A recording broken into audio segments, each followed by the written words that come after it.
Dear students, कल ये एक सवाल पूछा था, नहीं समझ आया। दूसरा 3.6 का दूसरा सवाल जो समझ नहीं आया वो यहाँ देखेंगे। X square minus x minus 8 x square minus x plus 12 गुणनखंड हमें आते ही हैं। ये अब पहले इसको a मान लो। हाँ, तो ये a मान लिया, तब इसकी जगह a रखेंगे। यहाँ पे भी ये माइनस 8a हो गया प्लस 12। अब ये साधारण त्रिपद आ गया। तुमने गुणनखंड किए हैं, वैसे गुणनखंड हल कर लेना। यहाँ तक, यहाँ पे 8 के खंड किए 6, ये यहाँ पे 12 के खंड किए कि 8 आए, तो 6 दूनी 12 यहाँ मैंने दर्शाया ये। अब इसके बाद में इसको जैसे हमने अभी तक गुणनखंड किए वैसे हल कर लिया यहाँ तक। अब a का मान हमने क्या माना है, एक्स स्क्वायर माइनस एक्स, तो एक्स स्क्वायर माइनस एक्स, यहाँ x square minus x minus 6 रख दिया, फिर x square minus x minus 2। अब 6 के खंड करें कि x आए, तो 3 दूनी 6, फिर ये साधारण खंड आ गया, गुणनखंड हल कर लेना। Minus 3x plus 2x minus 6, 2 के खंड किए कि 1 आए, तो 2 1 2। अब ये खंड साधारण है, वो मैंने हल करके यहाँ दिखाया है, कर लेना। इसके बाद में है ये वाला सवाल तीसरा।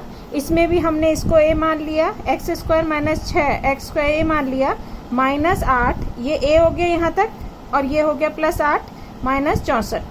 कोष्टक खोलेंगे, यहाँ माइनस है तो माइनस 8a, ये माइनस और ये प्लस, माइनस हो गया 8 8 64 माइनस 64। अब 64 को जोड़ देना, 128। ये वापस 3 पद आ गए, 128 के खंड करो कि 8 आए, तो 16 8 128। अब ये माइनस लिखा, यहाँ प्लस लिखा, और जैसे खंड करते हैं वैसे खंड कर लिया। इसको आगे हल कर लेना, जैसे मैंने ऊपर यहाँ बताया वैसे। a की जगह क्या रख देना है, एक्स स्क्वायर माइनस 6x रख के इसको हल कर लेना, ठीक है। और अभी करके देखो तो आ जाएंगे सवाल। उसके बाद में है, आज हम प्रकरण 4 चालू करेंगे, अनुपात और समानुपात। अनुपात, प्रत्यक्ष अनुपात 8वीं में हमने पढ़ा है। x बटा y बराबर k होता है प्रत्यक्ष, और प्रतिलोम x गुणा y बराबर k। जब दो संख्याओं में ऐसे भाग लगाते हैं कि समान आए तो वो हो गया हमारा प्रत्यक्ष, और जब गुणा करने पर समान आए, जैसे 2 तिया 6 और 3 दूनी 6, तो ये हो जाता है प्रतिलोम अनुपात। 1 अनुपात a अनुपात b है। अगर हम k से इधर भी गुणा करें, k से उधर कोई फर्क नहीं पड़ेगा, तो a के बटा b के। अनुपात को कैसे लिखते हैं, a बटा b, तो a के बटा b के। अब यही अति संक्षिप्त रूप में लिखना है। तुम्हें दिया हुआ है 72 और 60, 72 और 60 दिया हुआ है, तो अब हमारा ये हो गया a के और b के, तो 72 बटा 60 हमने लिख लिया। अब k लाना है, 12 से 72 में भी जा रहा है, 60 में भी, 12 6 72 और 12 पंजे 60, तो ये काट दिया 6 बटा 5। अति संक्षिप्त जहां तक कटे।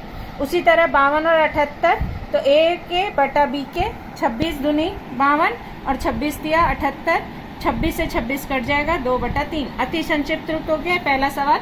दूसरा सवाल है, इसको भी अति संक्षिप्त रूप में लिखना है, लेकिन पहले रुपए, अगर यहाँ पे पैसे दिए हुए हैं तो पैसे को, रुपए को पैसे में बदल के समान इकाई होनी चाहिए। जैसे मीटर है तो मीटर, सेंटीमीटर है तो सेंटीमीटर, किलोमीटर है तो किलोमीटर, मीटर है तो मीटर, उसमें बदल लेना पहले। अब ये रुपए है, तो 700 बटा 308 a के बटा b के करना है, तो हमारा a हो गया यहाँ पे 25। अभी इसको किससे, 25 को 28 से गुणा किया तो 700, और 11 को 28 से गुणा किया तो 308। 28 से 28 कट गया, 25 बटा 11। अब यहाँ ध्यान देंगे, 14 रुपए है, लेकिन दूसरा अनुपात है 12 रुपए 40 पैसे, तो ये हम इन सबको किस में बदल लेंगे, पैसे में बदल लेंगे। 1 रुपए में 100 पैसे होते हैं, इसलिए 14 को 100 से गुणा कर दिया, 1400। 12 रुपए को किससे गुणा करेंगे, 100 पैसे से, और 40 जोड़ देंगे तो 1240। और फिर जैसे मैंने ऊपर समझाया वैसे इसको हल किया है मैंने। फिर 3 साल 4 महीने, 3 साल, 1 साल में कितने महीने होते हैं, 12, तो 3 गुणा 12। 12 से गुणा क्यों किया मैंने, क्योंकि महीने में बदल रहे हैं साल को। यहाँ पे भी 5 साल है, तो 5 गुणा 12, 12 से क्यों गुणा किया, क्योंकि साल को महीने में बदल रहे हैं। और ये आ गया 40 बटा 68। फिर जैसे ऊपर किया है, a के बटा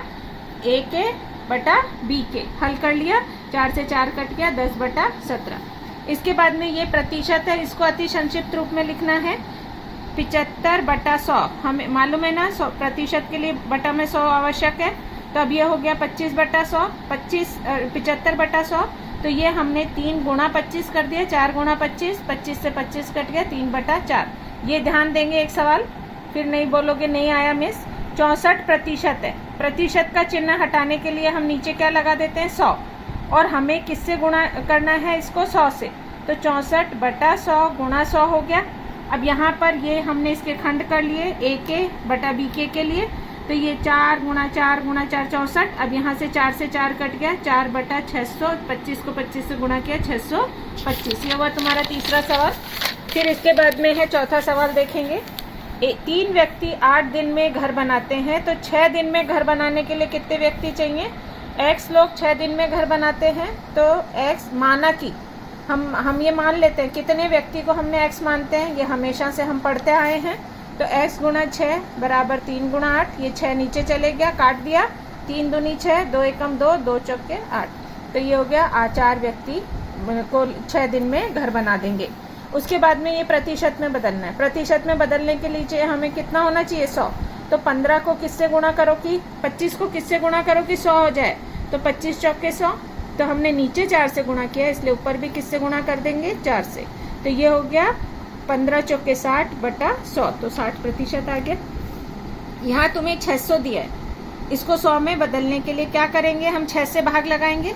अब 6 से हमने नीचे भाग लगाया, तो 6 से हमें ऊपर भी भाग लगाना पड़ेगा। 6 से 6 कट गया, ये आ गया 100, और 546 में 6 का भाग लगाओगे तो 91। 100% का चिन्ह लगाते हैं, तो 100 हटा के प्रतिशत का चिन्ह लगा दिया। अब यहाँ पे देखो, यहाँ है 16। अब हम इसको किससे गुणा करें कि नीचे 100 आ जाए, तो हम 100 बटा 16 से ऊपर भी गुणा कर देंगे, 100 बटा 16 से नीचे भी, आपस में कट गया।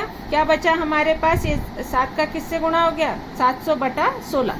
700 बटा 16, नीचे 100 है, उसकी जगह हमें प्रतिशत का निशान लगा दिया, भाग लगाओगे तो 43 बटा 75% आ जाएगा। ये तुम्हारा चौथे प्रकरण का 4.1 पहला पूरा हो गया है। यहाँ तक सभी कर लेंगे, फर्स्ट सेमेस्टर में चौथे चैप्टर तक आएगा।